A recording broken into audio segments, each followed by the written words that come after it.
Le chapitre 9 de Luc présente une particularité qui ne peut pas ne pas frapper le lecteur. C'est la place qui est donnée à Élie. Non seulement sa personne est l'objet de fréquentes allusions, mais les événements racontés nous remettent constamment en mémoire des incidents parallèles dans sa propre vie. Ici, Jésus nourrit une foule affamée avec 5 pains et 2 poissons.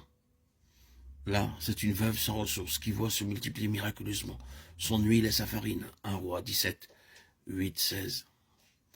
Ici, c'est un père, là, c'est une mère qui implore l'un, Jésus, l'autre, Élie, pour la vie de leur fils. Tous deux sont exaucés. Luc 9, 37, 42. 1 Roi 17, 17, 24. Ici, c'est l'interpellation de Jacques et de Jean, verset 54, qui veulent faire descendre le feu du ciel sur les Samaritains. Là, c'est la requête d'Élie qui met la même menace à exécution en invoquant le feu du ciel sur les envoyés d'Achasias. 2 Rois 1. Ici, c'est un disciple de Jésus, là, c'est un disciple d'Élie, qui veulent chacun de leur côté prendre congé de leur famille. Et dans les deux cas, c'est la charrue ou l'attelage qui est l'occasion d'une leçon de choses. Luc 9, 61, 62, 1 Roi 19, 19, 21.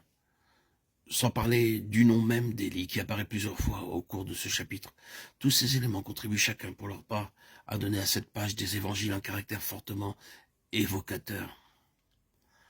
Sans effort, on est ramené par la pensée à cette époque lointaine qui vit paraître sur la scène de l'histoire la belle stature de ce serviteur de Dieu, la fidélité de son témoignage au milieu d'un peuple dévoyé, le magnifique retour à Dieu qui en fut la conséquence, nous reviennent en mémoire, en même temps que ce cri qu'il arrache enfin des lèvres de son peuple.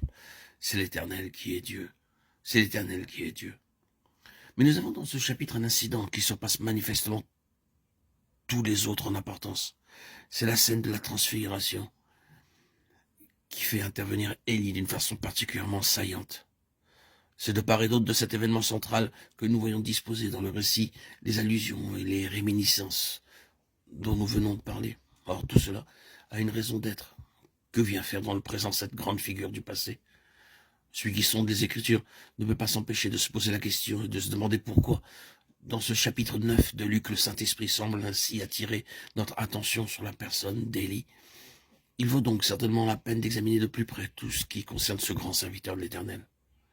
L'Ancien Testament se ferme sur une allusion à Élie. Dans Malachie 4, 5, nous lisons « Voici, je vous enverrai Élie le prophète, avant que le jour de l'Éternel arrive, ce jour grand et redoutable. » Quant au Nouveau Testament, il s'ouvre sur un tableau qui n'est pas une chose que l'accomplissement de cette prophétie, la naissance de Jean-Baptiste.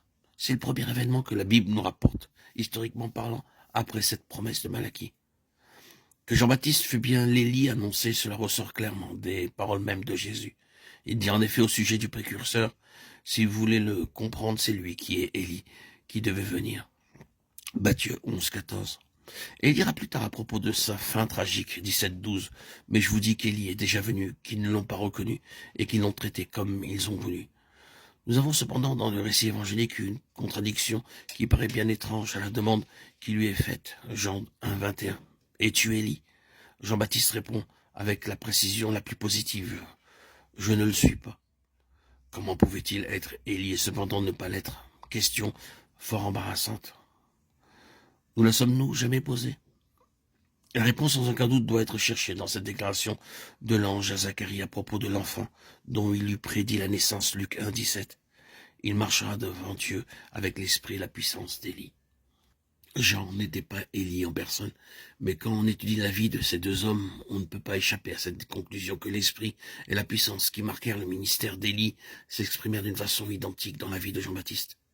C'est ainsi, nous semble-t-il, que doivent se concilier les différents textes qui se rapportent à l'un et à l'autre de ces deux serviteurs de Dieu.